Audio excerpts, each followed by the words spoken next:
안녕하세요. 꿈꾸는 교회 디아스포라들의 새벽 이슬방을 시작하겠습니다. 다 같이 우리 기도드리겠습니다. 은혜로우시고 자비하신 아버지 하나님, 예수 믿고 구원받아 하나님을 향하여 아버지라 부를 수 있는 자녀의 권세에 우리에게 허락하시고 이 아침도 아버지 그 권세에 의지하여 아버지 이름으로 나오게 하여 주신 것 감사합니다. 오늘도 하나님 만나주시고 보호하여 주시고 인도하여 주시고 좋은 일들이 우리에게 간증거리가 되게 하여 주옵소서. 예수님 이름으로 기도하옵나이다. 아멘. 오늘 아침 우리에게 주신 하나님 말씀은 사도행전 8장 1절로 8절까지 제가 봉독해 드리겠습니다. 사울은 그의 죽임당함을 마땅히 여기더라. 그날에 예루살렘에 있는 교회에 큰 박해가 있어 사도 외에는 다 유대와 사마리아 모든 땅으로 흩어지니라. 경건한 사람들이 스데반을 장사하고 이하여 크게 울더라. 사울이 교회를 진멸할세 각 집에 들어가 남녀를 끌어다가 옥에 넘기니라. 그 흩어진 사람들이 두루다니며 복음의 말씀을 전할세 빌립이 사마리아 성에 내려가 그리스도를 백성에게 전파하니 무리가 빌립의 말도 듣고 행하는 표적도 보고 한 마음으로 그가 하는 말을 따르더라. 많은 사람에게 붙었던 더러운 귀신들이 크게 소리지르며 나가고 또 많은 중풍병자와 못 걷는 사람이 나으니 그 성에 큰 기쁨이 있더라. 아멘. 지금 읽어드린 말씀 중심으로 해서 이방 선교의 전조라는 제목으로 함께 은혜를 나누려고 합니다. 방금 봉독해드린 본문 2절 말씀해 보시면 경건한 사람들이 스데반을 장사하고 이하여 크게 울더라 라고 기록이 되어져 있습니다. 여기서 경건한 사람이라고 하는 이 어휘는 스데반과 뜻을 같이 했던 믿음의 사람들이라고 생각이 되어집니다. 아마 그들은 사도들이나 혹은 스데반에게 은혜를 입은 사람이 아닌가 하는 생각이 들기도 합니다. 오늘 8장에 보시면 스데반이 죽음으로 그리스도인들에게 큰 박해, 소위 말하면 핍박이 찾아오기 시작합니다. 스데반의 죽음으로 박해는 더 심하게 가증되었다라고 해석해 보아야 될 것입니다. 믿는 자들을 모두 잡아다가 옥에 가두는 일이 벌어지고 있습니다. 여기서 새로운 인물이 한 사람 등장합니다. 바로 그 이름은 사울입니다. 앞으로 우리는 이 사울의 이야기를 기가 닳도록 듣게 되어질 것입니다. 여기 보니까 이 사울은 어떤 사람입니까? 교회를 진멸하는 사람이었습니다. 스데반의 죽음을 또한 마땅하게 여기는 사람이라고 했습니다. 또한 앞장서서 믿는 사람들을 잡아다가 옥에 가두는 그런 사람이라고 우리는 잘 알고 있습니다. 맞습니다. 그런 사람입니다.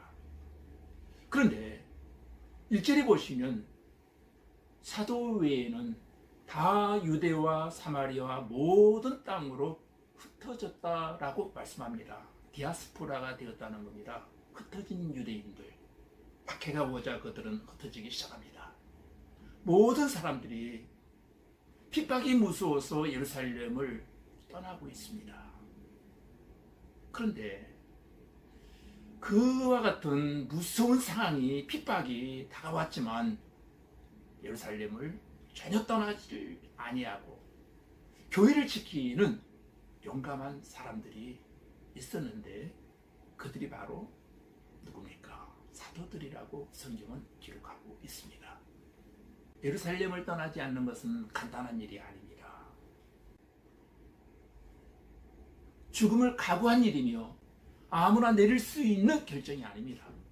즉 복음으로 용감해진 사람들만이 내릴 수 있는 결정이라고 생각이 되어집니다. 성경을 보시면 믿음으로 용감해진 사람들이 기적을 체험하게 되어집니다. 여러분도 믿음으로 용감해져서 기적을 체험하는 역사가 일어나기를 간절히 소원합니다. 다윗이 믿음으로 용감했던 사람이요, 또한 다니엘이 믿음으로 용감했던 사람이며, 에스더가 믿음으로 용감했기에 죽으면 죽으리라 라고 하는 각오로 왕 앞에 나갔던 사람입니다. 그리고 사도행전 8장에서 복음으로 용감해진 두 번째 사람은 사마리아로 가는 빌립이라고 말할 수 있을 것입니다. 4절과 5절 말씀을 보면 이 말씀에 예루살렘을 떠난 사람들의 모두가 다 비겁한 사람들만이 아니라는 것입니다.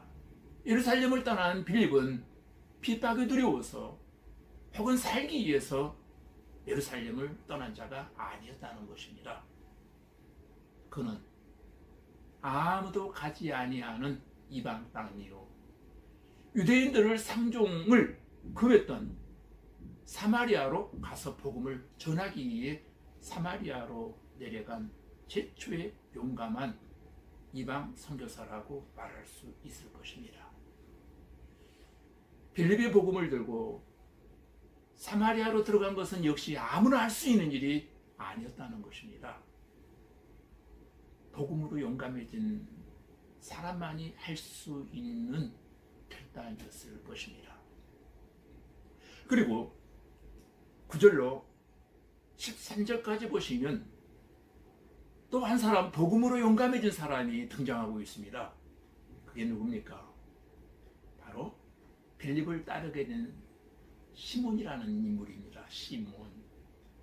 이 시몬의 직업은 마술사였습니다. 그는 마술을 행하는 사람으로서 10절에 보시면 낮은 사람으로부터 높은 사람까지 다 청종하고 사마리아 성의 모든 사람들이 존경하고 따르는 사람으로서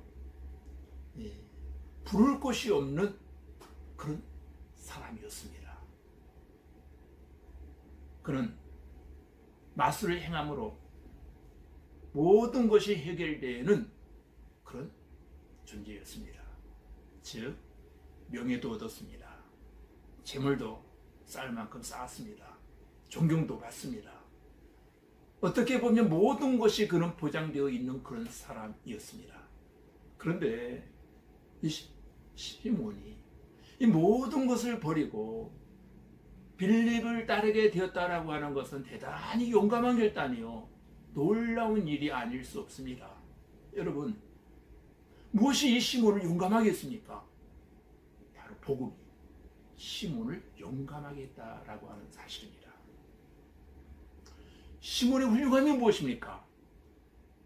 바로 그는 세상 것이 아무리 크고 좋은 것이라 할지라도 예수 그리스도를 영접한 이후에 믿음으로 과감하고 용감하게 세상의 모든 것들을 버리고 빌립을 따르게 되었다라고 하는 것입니다.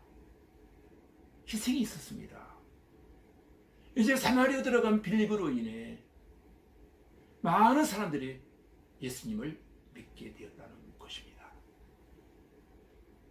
놀라운 것은 이 소문에 예루살렘에 전해지자 사도들이 베드로와 요한을 사마리아로 파송하게 되었다는 것입니다.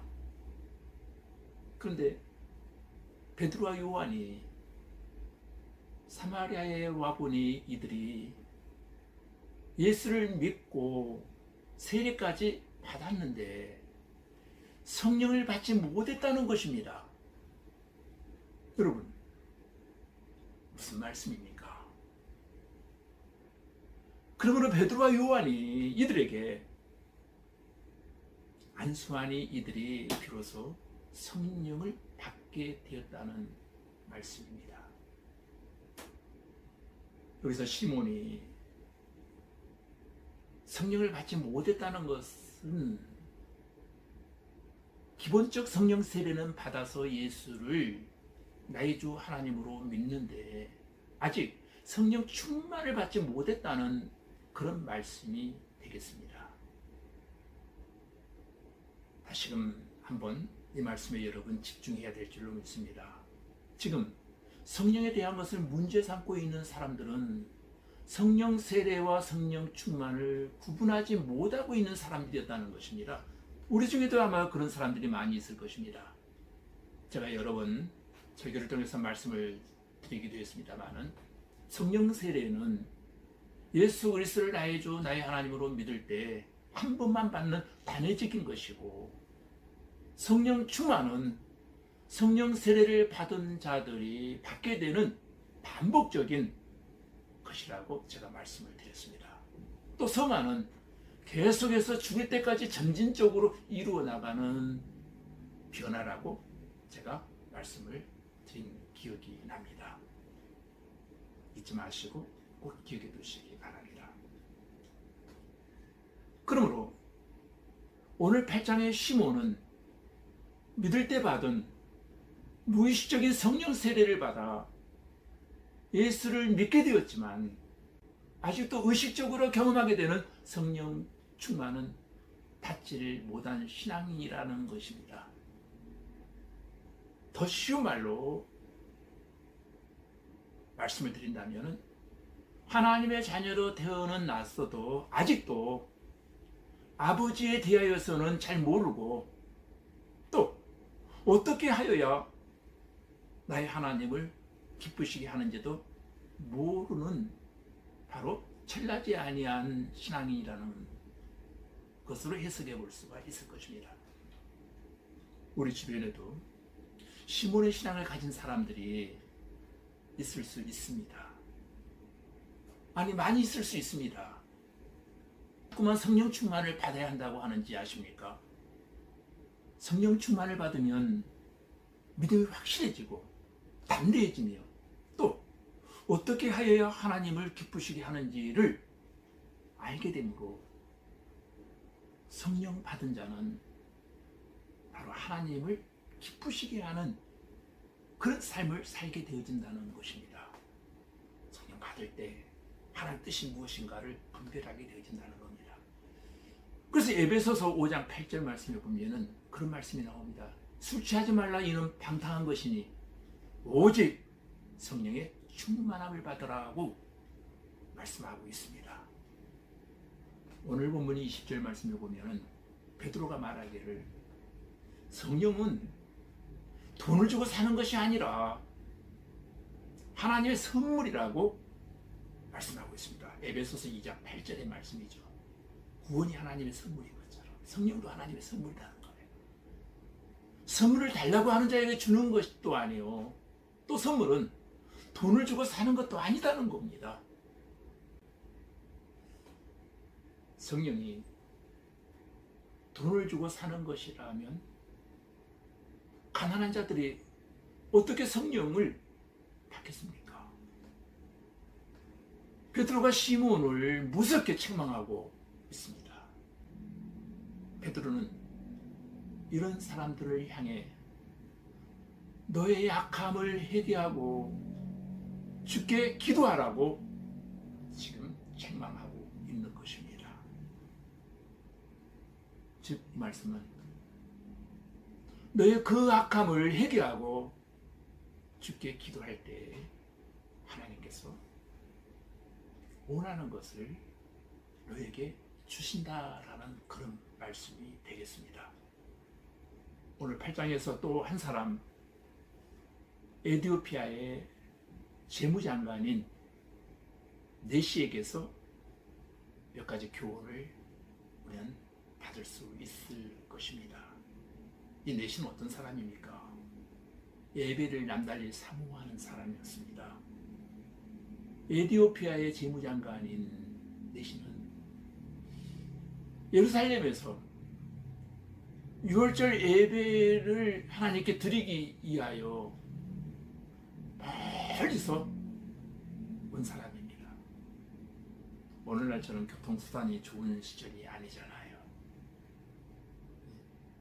편하게 오고 가는 교통수단이 없는 시대 아닙니까? 말이 끄는 마차를 타고 사막길로 1200마일을 왔다가 또 1200마일을 가고 있는 그런 상황입니다. 여러분 1마일이 1.6km이니까 약 1800km가 넘겠네요. 1200마일을 달려와 성전에 나가서 예배할 때 얼마나 감격스럽고 얼마나 기뻐서 눈물이 펑펑 쏟아졌을까라는 생각을 해봅니다. 여러분 어떠세요? 여러분 예배를 사모하고 성전을 사모하는 사람은 예배 시간이 감격스러워야 할 것입니다. 말씀을 들을 때 그 말씀이 꿀송이처럼 달게 느껴지고 또 찬송을 부를 때에도 입으로만 부르는 것이 아니라 가슴 벅차는 뜨거움이 넘쳐나야 할 것입니다. 28절에 보시면 내시는 성경을 가까이 하는 사람이었습니다. 여러분들도 금년 한 해 성경을 가까이 하는 한 해가 되어지기를 기도드립니다. 성도가 말씀을 가까이 한다고 하는 것은 한마디로 하나님을 가까이 한다라고 하는 말씀과 동일한 것입니다. 왜냐하면 이 말씀이 곧 하나님이시기 때문입니다. 이해가 되십니까? 한 나라의 재무장관이었던 내시는 겸손하게 늘 배우는 사람이었다는 것입니다. 우리 모두는 성령 충만한 성도로 복음 전하는 일에 용감해지기를 주님의 이름으로 기도드립니다. 그리고 할 수만 있으면 날마다 성경을 가까이 하고 성경을 날마다 읽는 하나님을 가까이 하는 성도들이 되시기를 주님의 이름으로 기도드립니다. 다 같이 우리 기도하겠습니다. 하나님 아버지, 무서운 핍박 속에서도 교회를 지켰던 사도들처럼 우리도 복음으로 용감해져서 교회를 지킬 수 있게 하시고 빌립과 같이 예루살렘을 떠나 이방 땅 사마리아로 가서 복음을 전하는 담대한 복음의 증인들이 다 되게 하여 주옵소서. 세상 것이 아무리 크고 좋은 것이라도 믿음으로 과감하게 용감하게 세상 것을 버릴 수 있는 용기를 가지고 주님을 따르게 하시고 성령 충만을 받음으로 믿음이 더욱 확실해지게 하시고 하나님을 기쁘시게 드리는 믿음의 사람들이 되게 하여 주시옵소서. 하나님, 시몬과 같이 회개하지 않고 믿거나 회개하지 아니하고 직분을 받거나 회개하지 아니하고 믿음 생활하다가 주님 앞에 책망받지 않게 하시고 회개하고 기도하는 자에게 하나님이 소원하는 것을 들어주시고 응답하여 주실 줄로 믿습니다. 늘 회개함으로 예배를 사모하는 마음이 감동이 있게 하시고 말씀은 꿀송이처럼 달게 하시고 찬송을 부를 때에는 가슴이 벅차는 뜨거움이 있게 하여 주시고 늘 성경을 가까이 함으로 하나님을 가까이 하는 성도들이 다 되게 하여 주시고 겸손하게 늘 배우는 은혜를 우리에게 허락하여 주옵소서. 예수님 이름으로 기도하옵나이다. 아멘.